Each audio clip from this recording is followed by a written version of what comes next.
दोस्तों, मूवी की शुरुआत में मैं समंदर में एक जहाज को साउथ अटलांटिक ओशन के रास्ते एक दूर दराज आइलैंड की तरफ बढ़ते हुए दिखाया जाता है।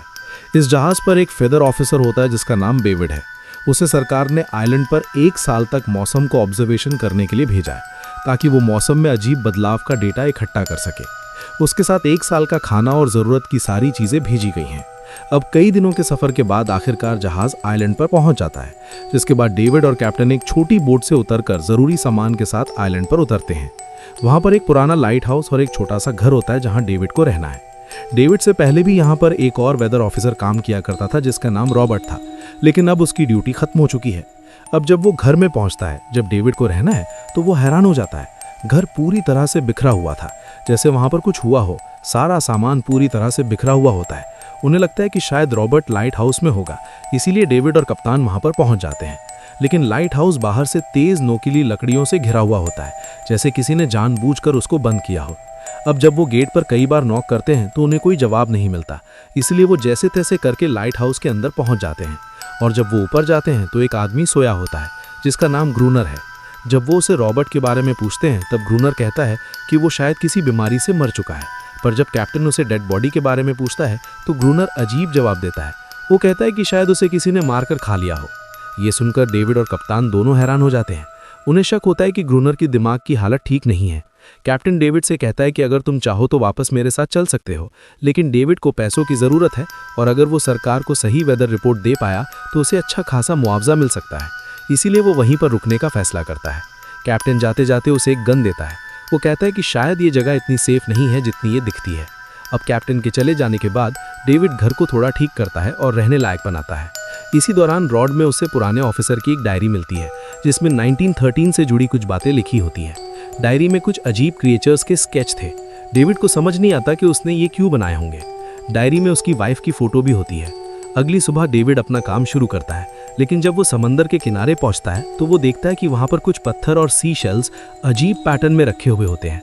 उसे लगता है कि शायद ये सब ग्रूनर ने किया होगा। अब काम के दौरान जब डेविड दूरबीन से लाइट हाउस की तरफ देखता है तो उसे ग्रूनर के साथ एक और आदमी नजर आता है। उसे लगता है कि शायद ये उसका वहम है, इसीलिए वो उस बात पर ज्यादा ध्यान नहीं देता। अब इसके बाद रात हो जाती है। डेविड अपने काम में लगा हुआ होता है। अभी दरवाजे पर कोई नॉक करता है। उसे लगता है कि ये ग्रूनर होता है, लेकिन जब वो उसका नाम लेकर पुकारता है तो उसे कोई जवाब नहीं मिलता। और जैसे ही वो लैंप लेकर आगे बढ़ता है तो उसे अजीब अजीब सी आवाज़ें सुनाई देने लगती हैं। वो देखता है कि गेट के नीचे से कोई क्रिएचर अपना हाथ अंदर घुसाने की कोशिश कर रहा है। उसका हाथ इंसानी नहीं होता। डेविड ये सब देखकर घबरा जाता है और बेसमेंट की तरफ भागता है। कुछ देर के बाद वो भयानक क्रिएचर घर के अंदर घुस आता है और डेविड को ढूंढने लगता है। अब डेविड देखता है कि बेसमेंट की एक दरार से उसकी डरावनी आंखें अंदर झांक रही हैं। डेविड एक चाकू को उठाता है और जैसे ही उसकी आंखें उसके सामने आती हैं वो सीधा उसकी आंखों में चाकू मारता है और वो क्रिएचर चीखता हुआ वहां से भाग जाता है।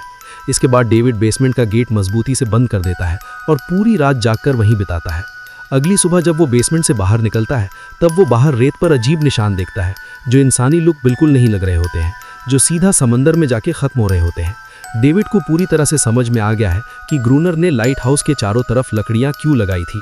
दरअसल ग्रूनर ने उन्हीं खौफनाक क्रिएचर्स से बचने के लिए लगाई थी। उसे लगता है कि ये घर अब उसके लिए सेफ नहीं है। डर के मारे वो लाइट हाउस की तरफ दौड़ता है और चिल्लाकर ग्रूनर से कहता है कि दरवाज़ा खोलो, मुझे अंदर आने दो। लेकिन ग्रूनर साफ साफ मना कर देता है और कहता है कि तुझे उस शिप के साथ ही लौट जाना चाहिए था। ये सुनकर डेविड को काफ़ी मायूसी होती है और वो वापस वहाँ से लौट आता है। अब डेविड को समझ में आ गया कि अगर उसको जिंदा रहना है तो उसे इस घर को पूरी तरह से प्रोटेक्ट करना है। वो घर की सभी खिड़कियों को लकड़ी से बंद कर देता है और चारों ओर नुकीली लकड़ियों का बंद बना दिया। उसने गेट के बाहर पुराने कागज और किताबें भी रख दी ताकि उन पर तेल छिड़क कर और ज़रूरत पड़ने पर कागज़ों पर आग लगाकर क्रिएचर्स को डराया जा सके। लेकिन एक ऐसी सच्चाई होती है जो डेविड अब तक नहीं जानता, और वो सच्चाई उसे आज रात पता चलने वाली होती है। घर में उसे एक पुराना बॉक्स मिलता है जिसमें गन और ढेर सारी गोलियाँ होती हैं। ये देखकर उसे थोड़ी हिम्मत मिलती है, लेकिन उस पर डर अभी भी कायम होता है। जैसे जैसे सूरज ढलने वाला होता है डेविड गन हाथ में लेकर घर के एक कोने में चुपचाप बैठ जाता है। उसकी धड़कनें तेज होने लगती हैं और तभी बाहर से अजीब सी आवाज़ें आने लगती हैं। जब वो खिड़की की तरफ बढ़ता है तो उसके होश उड़ जाते हैं। पानी में से एक नहीं बल्कि कई सारे अजीबोगरीब क्रिएचर्स निकलते हुए नजर आ रहे होते हैं और वो सब के सब उसके घर की तरफ बढ़ रहे होते हैं। कुछ ही पलों में वो गेट तोड़ने की कोशिश कर रहे होते हैं। डेविड फौरन गोलियां चलाना शुरू कर देता है, जिससे कुछ क्रिएचर्स गिर जाते हैं, लेकिन बाकी और ज्यादा एग्रेसिव हो जाती हैं। और जब हालात और भी ज्यादा बिगड़ने लगते हैं तो वो कागज और किताब में आग लगा देता है। आग को देखकर वो क्रिएचर्स डर के मारे वापस समंदर में भाग जाते हैं, लेकिन अब आग डेविड के घर तक पहुंच जाती है। लकड़ी का पना घर तेजी से जलने लगता है। डेविड खुद को एक चादर में लपेट देता है और गेट तोड़कर बाहर भागकर लाइट हाउस के पास एक बड़े पत्थर के पीछे छुप जाता है। उसका दायां हाथ तो पूरी तरह से जल चुका होता है, लेकिन किस्मत से उसी वक्त बारिश होना शुरू हो जाती है और आग धीरे धीरे बुझने लगती है। लेकिन सुबह होते होते घर पूरी तरह से जल चुका होता है। अब सिर्फ उसकी राख बची होती है। अब डेविड को रहने के लिए एक नई जगह चाहिए। वो अपनी राइफल उठाता है और लाइट हाउस की तरफ बढ़ना शुरू कर देता है। वीडियो में आगे बढ़ने से पहले एक जरूरी अनाउंसमेंट, अगर आप मूवीज के शौकीन हैं तो हमारे दूसरे चैनल को सब्सक्राइब कर लीजिए। आगे मूवी में हम देखते हैं कि लाइट हाउस के बाहर एक पत्थर के पीछे छुप जाता है और जैसे ही ग्रूनर बाहर पानी भरने के लिए जाता है तो वो चुपचाप उसके पीछे हो जाता है। दरअसल डेविड ग्रूनर को गन पॉइंट पर अपने साथ रहने के लिए उसे जगह लेना चाहता है। डेविड ग्रूनर का वेट ही कर रहा होता है, तभी पीछे से क्रिएचर उस पर हमला कर देता है। ग्रूनर जल्दी से आकर उसे रोक लेता है और डेविड को कहता है कि ये उसका पालतू क्रिएचर है। डेविड उसको कहता है कि अगर तुम्हें जिंदा रहना है तो तुम्हें मुझे लाइट हाउस में पनाह देनी होगी। वो कहता है कि मेरे पास 1 साल का खाना और काफ़ी सारा गन पाउडर है। अगर तुम मुझे लाइट हाउस में रहने देते हो तो हम इसे एक दूसरे के साथ शेयर करेंगे। ये सोचकर ग्रूनर कुछ देर तक सोचता है, जिसके बाद वो हाँ कह देता है। ये दोनों बचा हुआ खाना लेकर लाइट हाउस पहुंच जाते हैं। अगली सुबह जब डेविड सो रहा होता है तो वो फीमेल क्रिएचर उसका जख्मी हाथ चाट रही होती है, जिसकी कुछ देर बाद उसका हाथ काफ़ी हद तक ठीक हो जाता है। जिस चीज़ को देखकर डेविड पूरी तरह से हैरान हो जाता है। लाइट हाउस के ऊपर डेविड देखता है कि गोलियां और गोलियों की गिनती कर रहा होता है, साथ ही वो क्रिएचर भी उसकी मदद कर रही होती है। अब कहीं ना कहीं डेविड को ये लगता है कि ये क्रिएचर उसे नुकसान नहीं पहुंचाएगा, ये उसके लिए हार्मफुल नहीं है। अब वो उसे इसके बारे में सब कुछ जानना चाहता है और इस क्रिएचर की सच्चाई दुनिया के सामने लाना चाहता है, जैसे उसे पैसा और नाम मिलेगा। लेकिन ग्रूनर ऐसा बिल्कुल नहीं चाहता। ग्रूनर का मानना होता है कि सोसाइटी में हर कोई किसी का गुलाम बनकर रहता है, लेकिन आइलैंड पर वो खुद को एक राजा समझता है। उसने तो कई जगह पर लिखा भी होता है, ग्रूनर इज द किंग। दरअसल वो फीमेल क्रिएचर पहले एक बार गलती से ग्रूनर की फिशिंग ट्रैप में फंस गई थी। तब वो छोटी थी और ग्रूनर ने उसकी जान बचाई थी। तब से लेके आज तक वो उसके साथ रहती है और वो उसकी हर बात मानती है। लेकिन ग्रूनर एक गुस्सैल इंसान होता है, कभी भी उस क्रिएचर के साथ इंसानी पेश नहीं आता। वो लगातार उसके साथ फिजिकल रिलेशन रखता है और उसको टॉर्चर करता है। एक बार उसने ग्रूनर पर हमला भी किया, लेकिन ग्रूनर ने उसको ऐसी सुधा दी कि वो खुद को उसकी नौकररानी समझने लगी। शायद इसी वजह से हर रात वो समुद्री क्रिएचर्स उसे लेने के लिए आते हैं। वो दिन में कभी हमला नहीं कर सकते, वो हमेशा रात में अटैक करते हैं। अब डेविड यहाँ पर और नहीं रहना चाहता। मौके से आने वाले शिप को सिग्नल भेजना चाहता है ताकि ये जगह वो छोड़ सके, लेकिन ग्रूनर कहता है कि कोई जहाज यहाँ पर नहीं आता। अब बस किसी भी हालत में इस जगह से निकलना है। उसे अब यहाँ पर घुटन महसूस होने लगी है। वो हर हाल में यहाँ से निकलना चाहता है। अब धीरे धीरे शाम होने लगती है और ग्रूनर डेविड से कहता है कि गन लेकर तैयार रहो, क्योंकि वो क्रीचर्स फिर से आते ही होंगे। ये दोनों मिलकर लाइट हाउस की लाइट ऑन करने लगते हैं और कुछ ही देर में समंदर से बड़ी तादाद में वो सारी क्रीचर्स वहाँ से बाहर निकलने लगते हैं। ग्रूनर लगातार उन पर गोलियां चलाता रहता है, लेकिन डेविड डर के मारे लाइट हाउस के अंदर एक कोने में छुप गया होता है। ग्रूनर उसे कई बार आवाज लगाता है, लेकिन डेविड उसे कोई जवाब नहीं देता और वहीं पर ही बेहोश हो जाता है। पूरी रात ग्रूनर अकेला ही उस क्रीचर से लड़ता रहता है और सुबह होते ही वो गुस्से में डेविड से कहता है कि अगर यहाँ पर रहना है तो मेरी हर बात माननी पड़ेगी। अब डेविड को रोजाना पानी भरना होता है, लाइट हाउस के छोटे मोटे काम करने होते हैं और रात को ना चाहते हुए भी उसे गार्ड की ड्यूटी देनी पड़ती है, क्योंकि अगर डेविड को जिंदा रहना है तो उसे ये सब करना पड़ेगा। लेकिन एक चीज उसको बिल्कुल पसंद नहीं होती और ग्रूनर की तरफ से फीमेल क्रीचर को रोज नए नए तरीकों से टॉर्चर करना। डेविड समझ जाता है कि जो इंसान सालों से सुनसान आइलैंड पर अकेला रह रहा हो उसका दिमाग खराब होना लाजमी है। शायद यही वजह है कि ग्रूनर का ये हाल हो चुका है। अब डेविड को ग्रूनर की हर बात माननी पड़ती है। अब एक बार फिर से रात होती है और दोनों फिर से गार्ड ड्यूटी के लिए तैयार हो जाते हैं और हर बार की तरह समंदर से वो डराने क्रीचर्स बाहर निकल आते हैं। लेकिन आज की रात कुछ अलग है। इस बार डेविड को डर नहीं लग रहा होता। वो बहादुरी से उनका सामना करता है, लेकिन ग्रूनर कुछ नहीं करता। वो डेविड को अकेला ही बाहर छोड़ लेता है और खुद वो लाइट हाउस का दरवाज़ा बंद कर लेता है। दरअसल वो चाहता है कि डेविड खुद सीखे अगर उसको जिंदा रहना है तो उसे अकेले लड़ना आना चाहिए। डेविड मदद के लिए चिल्लाता रहता है, लेकिन ग्रूनर दरवाज़ा नहीं खोलता। किसी तरह से डेविड ने पूरी रात उन क्रीचर से लड़ते हुए काट दी। सुबह ग्रूनर जब दरवाज़ा खोलता है तो वो देखता है कि डेविड लाइट हाउस के बाहर बहुत जख्मी हालत में बैठा है, लेकिन अब उसका डर जा चुका होता है। अब ऐसे उसका वक्त बीत जाता है। रात को वो क्रीचर से लड़ता है और दिन में लाइट हाउस का काम करता है। ये आइलैंड अब डेविड के लिए खुली जेल बन गया होता है। वो हर दिन यही सोचता है कि उसको यहाँ से कब आज़ादी मिलेगी और ये सब कब ख़त्म होगा। इसी दौरान डेविड का उस फीमेल क्रीचर से एक अनोखा रिश्ता बनने लगता है। अब उसे उसके लिए बुरा लगने लगा था। उसे अब समझ में आ गया है कि अकेलापन कितना भारी पड़ सकता है। शायद वो क्रीचर भी वही महसूस करती हो। डेविड उसको एंड्रियस पाम देता है। अब धीरे धीरे डेविड और ग्रूनर ने नोटिस किया कि वो क्रीचर्स के हमले कम हो रहे हैं। डेविड सोचता है कि शायद सर्दियों में वो कहीं और चले जाते होंगे या उन्हें अब समझ में आ गया होगा कि यहाँ हमला करना बेकार है। लेकिन ग्रूनर कहता है कि ऐसा नहीं है, वो वापस ज़रूर लौटेंगे। वो खुद को रिप्रोड्यूस कर रहे हैं, अपनी तादाद बढ़ा रहे हैं। अब ऐसे कुछ और दिन बीत जाते हैं जहां एक रात ये दोनों डिनर के बाद चेस खेल रहे होते हैं। ये दोनों खेल में इतना खो जाते हैं, लाइट हाउस की लाइट जलना भूल जाते हैं और अंधेरे का फायदा उठाकर वो इनके ऊपर अचानक से हमला कर देते हैं। वो देखता है कि वो पहले से भी ज्यादा अग्रेसिव हो चुके हैं और उनकी तादाद पहले से भी बहुत ज्यादा हो चुकी है।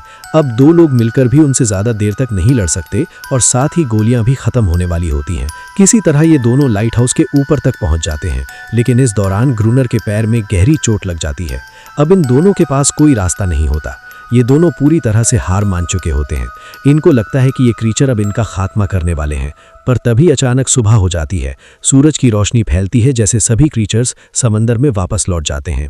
एनालिस ग्रूनर का जख्म चाटकर उसे ठीक करने की कोशिश करती है, लेकिन अब डेविड समझ चुका है कि ये लड़ाई वो कभी जीत नहीं सकते। उनके पास ना अपने बचाव के लिए गोलियां बची होती हैं और ना ही खाने के लिए खाना। अगले दिन जब डेविड बाहर घूम रहा होता है तो वो दूर समंदर में एक जहाज को देखता है। वो तोड़कर अंदर जाता है और फ्लेयर निकालता है। वो उस जेफ को सिग्नल देने ही वाला होता है कि तभी ग्रूनर उसको रोक लेता है, क्योंकि वो नहीं चाहता कि डेविड यहाँ से जाए। पर उसी पर एनआरएस ग्रूनर पर हमला कर देती है। वो डेविड को बचाना चाहती है। दरअसल ग्रूनर को उस आइलैंड से प्यार हो गया है। ये उसकी अपनी दुनिया बन चुकी है जहाँ पर वो एक राजा बनकर रहता है और एनआरएस उसकी पेशगी। वो शहर की भीड़ में लौटना नहीं चाहता, पर अब डेविड भी उसका इकलौता साथी बन गया है जिसे वो खोना नहीं चाहता। शिप धीरे धीरे पूरे समंदर में गायब हो जाती है और डेविड कुछ भी नहीं कर पाता। अब जैसे जैसे दिन बीतते जाते हैं और डेविड के साथ बुरा बिहेवियर करता रहता है, लेकिन सबसे ज्यादा टॉर्चर एनआरएस को बर्दाश्त करना पड़ता है।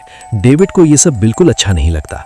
एक दिन डेविड एनआरएस को एक छोटी टॉय बोट गिफ्ट करता है जो उसने व्हेल की हड्डियों से बनाई होती है। बोट को देखकर एनआरएस डेविड को आइलैंड के कोने में ले गई। वहां पर एक असली बोट छुपी हुई थी। डेविड जब ग्रूनर से इसके बारे में पूछता है तो वो कहता है कि हाँ, इसके बारे में मुझे पता है। कुछ महीने पहले एक आर्मी स्मगलिंग शिप तूफान में डूब गई थी। कुछ लोग बोट से उस आइलैंड तक पहुंच गए, लेकिन सुबह होने से पहले वो सब मारे गए। ये सुनकर डेविड के दिमाग में एक प्लान आता है। उनके पास एक डाइविंग सूट जैसा कुछ था। अगर वो समंदर में जाकर उस डूबे जहाज तक पहुंचे तो शायद उन्हें गोलियां या डायनामाइट मिल सकते हैं। इससे उनकी लड़ाई क्रीचर्स के साथ आसान हो सकती है, लेकिन ग्रूनर इसके लिए मना कर देता है। इसके बाद कुछ और दिन बीतते हैं और अब डेविड और ग्रूनर के बीच गहरा जुड़ाव हो गया था। डेविड को अब उससे सच्ची हमदर्दी और लगाव महसूस होने लगा था। ग्रूनर ये सब देख लेता है और पहली बार उसके मन में ख्याल आता है कि शायद अब उसे डेविड की मदद करनी चाहिए। लेकिन सच्चाई ये होती है कि ग्रूनर की कोशिश कुछ और ही होती है। वो चाहता है कि डेविड समंदर में जाकर डायनामाइट के बॉक्स लाए और फिर वो उसे वहीं छोड़ दे ताकि क्रीचर्स उसको मार डालें। जिस तरह से डायनामाइट ग्रूनर के पास आ जाएंगे और एनआरएस फिर से उसकी गुलाम बनकर रह जाएगी। ये दोनों समंदर के पास पहुंचते हैं। डेविड डाइविंग सूट पहनता है और पानी में उतर जाता है। समंदर के नीचे जहाज पूरी तरह से बर्बाद हो चुका था, लेकिन किस्मत से उन्हें कुछ डायनामाइट बॉक्स मिल जाते हैं और तभी अचानक से उनके सामने वही खतरनाक क्रीचर्स आते हैं। डेविड उन्हें देखकर घबरा जाता है और गिर पड़ता है। आयरन का भारी सूट पहने हुए वो हिल भी नहीं पा रहा होता। डेविड समंदर के नीचे खुद को संभाल नहीं पा रहा होता। उसका डाइविंग सूट बहुत भारी होता है और साथ ही वो ग्रूनर को सिग्नल भी नहीं भेज पा रहा होता। ग्रूनर को लगता है कि शायद डेविड अब मर चुका है, लेकिन हकीकत में जिनको डेविड ने देखा था वो क्रीचर्स के छोटे बच्चे होते हैं जिनसे डेविड को कोई खतरा नहीं होता। डेविड पानी के अंदर प्रेशर बनाकर अपनी भारी सूट को वहीं पर छोड़ देता है और तैरकर ऊपर लौट आता है। उसे समंदर के नीचे कुछ पुराने बॉक्स भी मिले होते हैं जिनमें डायनामाइट रखे हुए थे। अगर अगली बार हमला हो तो सभी क्रीचर्स को एक ही बार में खत्म किया जा सके। कुछ महीने यूं ही गुजर जाते हैं और बर्फ बारिश शुरू हो जाती है। लेकिन हैरानी की बात यह होती है कि अब हमले बंद हो चुके होते हैं और अब इनका मेन काम सिर्फ लाइट हाउस चलाना और पहरा देना होता है। ग्रूनर को कहीं ना कहीं शक होता है कि शायद एनारियोस ने उन क्रीचर्स को डायनामाइट वाले प्लेन के बारे में बता दिया है, इसलिए अब वो हमला नहीं कर रहे हैं। ये सोचकर वो गुस्से में पागल हो जाता है और एनारियोस को पूरी तरह से करना है, एक तरह से मारने लगता है, लेकिन डेविड बीच में आकर उसको रोक लेता है। इसके बाद ये दोनों मिलकर एक नया प्लेन बनाते हैं। इस बार ये लाइट हाउस का मेन गेट खुला छोड़ देते हैं ताकि जैसे ही क्रीचर्स अंदर आएं डायनामाइट से सब खत्म किया जा सके, और इन्होंने जैसा सोचा होता है वैसा ही होता है। रात होते ही समंदर से कई सारे क्रीचर्स बाहर निकलने लगते हैं और सीधा अंदर घुसते ही डेविड पर हमला कर देते हैं। डेविड बड़ी बहादुरी से मुकाबला करता है और जैसे ही वो क्रीचर्स लाइट हाउस के पास पहुंचे, ग्रूनर डायनामाइट का लेवर दबा देता है, लेकिन ब्लास्ट नहीं होता। दरअसल कनेक्शन खुला रह गया होता है जिसे डेविड ने जोड़ा ही नहीं था। डेविड जल्दी से ऊपर भागता है और कनेक्शन को ठीक करता है। इस तरह ग्रूनर के लिए उन क्रीचर्स को रोकने की कोशिश करता है और जैसे ही कनेक्शन जुड़ता है पहला लेयर ब्लास्ट हो जाता है जिसमें कई क्रीचर्स मारे गए हैं, लेकिन कुछ क्रीचर्स अभी भी हमला करने के लिए तैयार होते हैं और अब ना चाहते हुए भी ग्रूनर को दूसरा लेयर भी उड़ाना पड़ता है। दूसरी लेयर का धमाका इतना तेज होता है कि वो दोनों भी बेहोश हो जाते हैं और जब सुबह उन दोनों को होश आता है तो चारों तरफ मरे हुए क्रीचर्स की लाशें बिखरी हुई होती हैं। एनारियस कहीं नजर नहीं आ रही होती। ग्रूनर अभी भी जिंदा क्रीचर्स को मार रहा होता है। तभी डेविड की नज़र एक जख्मी क्रीचर के गले में फंसे एक नेकलेस पर पड़ती है और ये देखने के बाद उसको एहसास होता है कि वो कितनी बड़ी गलती कर चुके हैं। दरअसल डेविड को लगता है कि ये क्रीचर्स इतने बुरे नहीं थे जितना उन्होंने उन्हें समझा था। शायद वो भी अपनी तरफ फैमिली वाले क्रीचर थे, बस इंसानों की ज़बान नहीं बोल पाते थे। वो बस अपने बच्चों और ग्रुप को सेफ रखना चाहते थे। डेविड को हर रात समंदर से एक रोती आवाज़ सुनाई देने लगती है। तब उसे महसूस होता है कि उसने कई मासूमों की जान ली है, सिर्फ इसलिए कि उन्हें समझा नहीं गया। एक दिन उसने किनारे पर कुछ छोटे बच्चों जैसे क्रीचर्स को देखा जो शायद अब अनाथ हो गए थे। डेविड पत्थरों को एक गोल घेरा बनाता है और उसके बीच वही टॉय पोर्ट रख देता है जो उसने एनारियस को दी थी ताकि वो वापस लौट आए, लेकिन वो कभी नहीं आई। एक सुबह डेविड देखता है कि ग्रूनर बेहोश पड़ा है। उसके पास कुछ पुरानी चीजें थीं जिनमें एक तस्वीर भी थी। जब डेविड ने उसको देखा तो वो हैरान रह गया। ये वही औरत थी जिसकी तस्वीर उसने पहली बार ग्रूनर की डायरी में देखी थी। दरअसल वो उसकी वाइफ थी और तब डेविड को पता चलता है कि ग्रूनर का असली नाम रॉबर्ट है और वो भी कभी एक वेदर ऑफिसर था, लेकिन अकेलेपन और उसकी वाइफ की मौत ने उसे मेंटली तोड़ दिया था। वो भी अब साइलन को भी नहीं छोड़ना चाहता। एक दिन डेविड देखता है कि जिस सर्कल में उसने बोट रखी थी वहां पर वो बोट नहीं होती, लेकिन उसी जगह एक छोटा सा क्रीचर बच्चा खड़ा होता है जिसके हाथ में वही बोट थी जो डेविड ने उस सर्कल में रख दी थी, ये बताने के लिए कि अब उसका इरादा सिर्फ दोस्ती का है। कुछ देर में समंदर से एनारियस बाहर निकलती है और उसके पीछे पूरे क्रीचर की फौज निकलती है। अब एनारियस पर कोई भी हमला नहीं करता क्योंकि अब वो सब शांति चाहते हैं। ग्रूनर गन लेकर लाइट हाउस से बाहर आता है, लेकिन डायबिटीज उसको रोकने की कोशिश करता है और कहता है कि ये लड़ना नहीं चाहते, लेकिन ग्रूनर किसी के नहीं सुनता। वो एनारियस को चिल्लाकर अंदर जाने के लिए कहता है और अब वो उसकी गुलाम नहीं है, अब वो एक माँ है जो अपने बच्चों की हिफाजत के लिए बड़ी है। ग्रूनर ये सब नहीं सह पाता कि अब कोई भी उसकी बात नहीं मान रहा। वो गुस्से में लाइट हाउस की तरफ जाता है और फ्लेयर गन से एक छोटे क्रीचर को मार देता है। सब डरकर भाग गए होते हैं और एनारियस भी वहां से चली जाती है। इससे डेविड को बहुत गुस्सा आता है। वो अंदर जाकर ग्रूनर पर हमला कर देता है और डेविड को बहुत बुरी तरह से मारता है। डेविड और कहता है कि तुमने ऐसा क्यों किया, लेकिन ग्रूनर उसकी कोई बात नहीं सुनता। वो पूरी तरह से अब पागल हो चुका है, पर डेविड उसे अपने असली नाम से बुलाता है। वो कहता है कि रॉबर्ट। ये सुनते ही ग्रूनर रुक गया। अब उसे अपनी असली पहचान, अपनी बीती हुई जिंदगी, अपनी वाइफ और अपनी गलतियों का एहसास होता है। वो कभी बुरा इंसान नहीं था, हालात और अकेलापन ने उसको बुरा बना दिया। इसीलिए वो बाहर जाता है और अपने आप को उन क्रीचर्स के हवाले कर देता है जो उसको मार देते हैं। डेविड लाइट हाउस के अंदर खुद को बंद कर लेता है। अब इसके बाद धीरे धीरे वक्त बीतता जाता है और 1 साल बाद सरकार की टीम वहां पर पहुंचती है। साथ में एक नया वेदर ऑफिसर होता है, लेकिन अब यहाँ पर कहानी में एक और ट्विस्ट होता है क्योंकि अब डेविड साइलन को छोड़ना नहीं चाहता, जबकि उधर एनारियस अपनी फैमिली के साथ आज़ाद थी। अब समंदर में साइलन पर सब सुकून से जीत सकते हैं, इसलिए डेविड भी साइलन को छोड़ना नहीं चाहता। वैसे आप क्या सोचते हैं इस बारे में कि डेविड ने साइलन को क्यों नहीं छोड़ा? मुझे नीचे कमेंट्स में ज़रूर बताना है, क्योंकि मैं आपके कमेंट्स पढ़ता हूं और आपके प्यारे प्यारे कमेंट्स का बहुत बहुत धन्यवाद।